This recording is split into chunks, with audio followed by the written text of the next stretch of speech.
So today we're looking at an interesting solution that you may be hearing about for the first time. And we're taking a look at do-it-yourself app building platforms.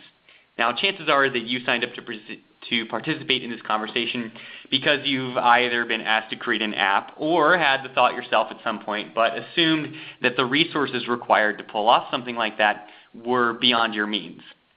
It's true that in the past, mobile app development has been a costly and time-consuming process, but thanks to developments in DIY solutions like Guidebook, anyone, regardless of their comfort level with technology, can create mobile apps and create them in a scalable way. For IT professionals, this means that you can actually implement a mobile app communication strategy throughout an entire organization without it being a major burden on you or your team. Today we're going to take a look at why you might be interested in adopting a mobile app building platform, a few of the successful app implementations that Guidebook has seen, and then some of the commonalities between those implementations that point us towards some best practices on the way to enabling our own workforces and teams to start creating their own mobile apps. But before we get there, I would love to introduce our speakers. We have two members of Guidebook's enterprise team with us today. The first one being Catherine DeLeon. Catherine is currently Guidebook's Director of Enterprise. She's been with Guidebook since the beginning. She's overseen some of Guidebook's largest implementations and worked with IT teams, marketing teams, HR teams, you name it, to introduce mobile communication to a variety of companies. Welcome, Catherine. Thank you, Jordan. We also have Bryant Bland here with us today. Bryant works with Catherine as an enterprise account executive. Bryant strategizes with organizations to match up their mobile ambitions with the nuances of their own internal structures to make large app implementations a success. He's done everything from helping companies get started with small test uses all the way up to multinational implementations across the globe. Welcome, Bryant. Thanks, Jordan. Happy to be here. Excellent. So I want to kick this off today with a question to the both of you, but I'm going to pass it off to Catherine first.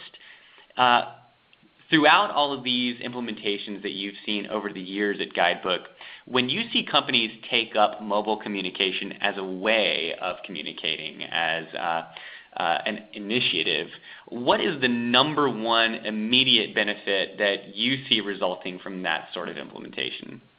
Well, I'd say the most immediate benefit is probably the cost savings. They're no longer incurring these costly paper programs if they're running events, and more importantly, they're not trying to develop their own custom app solution either, and those can be quite costly and time-consuming as well. Great. So I think that that's a pretty, right off the bat, a great way to save your company some resources. Cost savings, number one. Benefit there sounds great to me. Bryant, same for you. When you're implementing these sorts of things with other companies, what do they tell you is one of the earliest benefits that they see from an app implementation? Yeah, certainly. I would agree. Cost is definitely one, but maybe even more importantly, cost is time and efficiency across that organization. So ultimately being as organized as possible across the entire enterprise in multiple different departments is very vital for effective communication between groups. That's great, and I think that we're really going to hit on that today. The idea of how a distribution platform for mobile technology can actually create all sorts of efficiencies with some of the more, as opposed to some of the other modes of communication that we're used to working with today, such as intranets or emails or that sort of thing. Let's give a little bit of context here to mobile app communication before we dive into app platforms. Apps themselves have been around for 8 years now, and I know it maybe seems like we've always had apps, but it's only been 8 years. But in that amount of time, there are now over 1.6 million apps to choose from, and we individually have about 42 apps per person. That means that we spend about 198 minutes a day within apps on our mobile devices. So obviously, that this type of communication has a lot of penetration just in our personal lives, and now companies are getting to the point where they're thinking to themselves, there must be a way that we can take advantage of this throughout our workforce, and oftentimes they're approaching their IT teams saying, how can we make this a reality at our company? Now, it hasn't been easy. Up until this point, custom development has really been the only way to get an app up and running.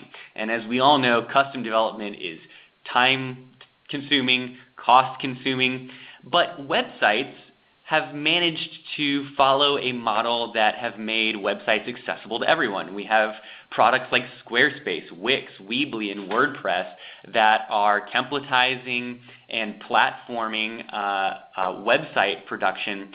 So why have we not been able to do that with mobile apps? Well, Guidebook has actually, throughout the years, developed a platform solution for publishing mobile apps. And we'll take a little bit of a look today at what that looks like and some of the interface and the distribution. But we're also going to talk more generally about how using a mobile app platform can make mobile apps a scalable communication solution throughout an entire organization. Now, I alluded a little bit earlier to the fact that maybe you've been asked for apps already at your organization. And it's coming from one of two ways that we've found. Either from the top down, which is what we're looking at here. You've got your leadership saying to you, we want to be a mobile-first company. We are interested in digital transformation. These are buzzwords that don't necessarily in your mind translate to immediate action that you can take, because there is quite a difference between being a mobile-first company or being a company that is undergoing a digital transformation and then making that a reality. To me, that sounds or alarms a lot of bells around cost, time, and scalability. Now, perhaps if your leadership isn't asking you for this, you may have your workforce asking you for this. People coming to you and asking, can you build us an app? I want to go mobile, but I have no way of doing that. And at Guidebook, the model that we have observed is that oftentimes, because of how mobile app platforms have sprung up over the years, is that people who are hosting events tend to be the ones that are the earliest adopters of this technology within a company. And we'll take a little bit of a look later at why that's the case and what some of the early features in do-it-yourself mobile apps, how they have supported that. But actually, one of the more exciting and interesting things that we have observed throughout the years is that do-it-yourself mobile apps are expanding beyond the events use case. They are truly becoming a communication dissemination platform, and we'll take a look today at how that is the case. What is the structure of an app building platform? Well, you can see here in this diagram that you have a SaaS cloud-based solution like Guidebook that is taking care of the mobile app publishing for you. And then underneath that platform, you have yourself or whoever is taking on this platform as an administrator. And then you're able to actually ad nauseum add editors to the platform solution so that you can all contribute to a singular communication platform. And then the platform itself takes care of distributing that information, the apps, the content of the apps, to the mobile devices of your workforce. It's interesting that the MIT Center for Digital Business actually found that companies who embrace digital transformation, so we're talking about going mobile, embracing a mobile-first viewpoint for a business, those companies are actually 26% more profitable than their average industry competitors. And so it's no surprise to us, at least, that IT professionals are getting this pressure to go mobile, to make things easier, to always to enable people to have information in their pockets at all times, because it's creating a significant amount of efficiency and is actually adding to profitability within companies.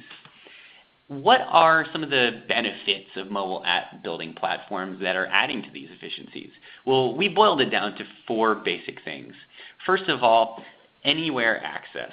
So a browser is the only tool that you need to build apps with an app building platform. No fancy coding skills, no special technology. Literally, it's logging into a browser is about as simple as it can be. The second one is the ability to start small and grow. You don't necessarily have to roll out 100 apps across your organization. If you want to go small, you can start with 1, 2, or 10, see how it goes, and then add on from there. It's a very scalable way to approach mobile first and digital transformation. The third benefit that we see is the ability to take on development responsibilities without actually needing any technical skills. So people, regardless of their technical backgrounds, and they don't even need to be an IT professional or a developer to actually get the content into the apps, which takes the onus off of the technical people within the organization to actually create these resources. And then finally, the main benefit that we see is an extreme flexibility. A platform is just that. It provides you with the structure, and then it's up to you to decide the use case and the content itself, which is what I was talking about earlier when it comes to actually extending beyond the use cases that we traditionally think of when it comes to DIY app solutions, extending beyond events, going into sales enablement and marketing and all sorts of other use cases. The sky is the limit. And so what your organization is able to accomplish through mobile communication really is only limited by their imagination at this point. Now, we're going to get into some actual implementations of Guidebook and talk about what the strategies were there, what some of the use cases were, and I'm going to talk to Bryant and Catherine about what they've observed during those implementations. But I wanted to give you a good overview of what it is that we're talking about. What does an app platform look like? What do DIY apps look like? You're looking here at an example of an app that Guidebook has supported for years now, which is through the organization 3M. And you can see here that the 3M employees download a 3M app that is branded to 3M on the App Store, both Android and iOS. And within that app, they're able to access what we call guides. So think of guides as the building blocks of their branded app platform solution. So guides translate to audiences, events, any way that you want to segment content within your app is distributed through a guide. So I could download an app and there could be 100, 150, 1,000 guides available, and it's as simple as either having a passphrase and downloading that or searching for it within the app itself. What can apps do? Well, a lot of basic functionality and a lot of functionality on top of that that adds to and sort of interactive element as well. So an app, as you can see here, it can support a schedule. It can support collaborative features like shared photo albums, but it can also receive feedback from employees in the form of feedback forms, surveys, live polls, and then you can also do the native features that any app can do. Send push notifications to alert people immediately when there's been a change or there's important information that they need to know about. And then what that looks like on the back end is this. And you're looking at a screenshot of a web browser here. This is the back end of Guidebook. And so building this app actually looks like this on the back end. And you can see that there's pretty much a one-to-one correlation between what you see in the browser and then what ends up on your users' phones.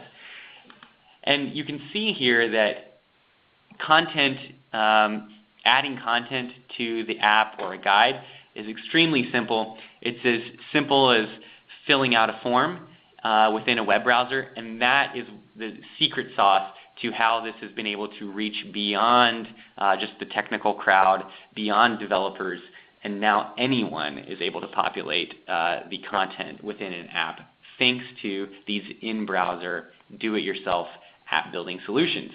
So, all right, we're going to kick it over to Bryant now because Bryant has recently overseen a really large implementation at the organization Amway.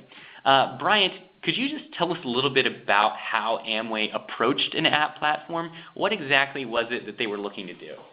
Yeah, thanks, Jordan. So Amway originally approached us for having a dedicated app for an annual conference that they were putting on every year. So it started out there, but they really realized very quickly the true impact that something like Guidebook can have. And the one thing that I do want to point out for everybody here is that Guidebook is not just a mobile event app company. There are multiple different use cases out there, as Jordan has sort of pointed out along the way. And since then, they've actually evolved their subscription and their platform to match a number of different use cases, from HR use cases to sales enablement, and they've really deployed this across their entire organization.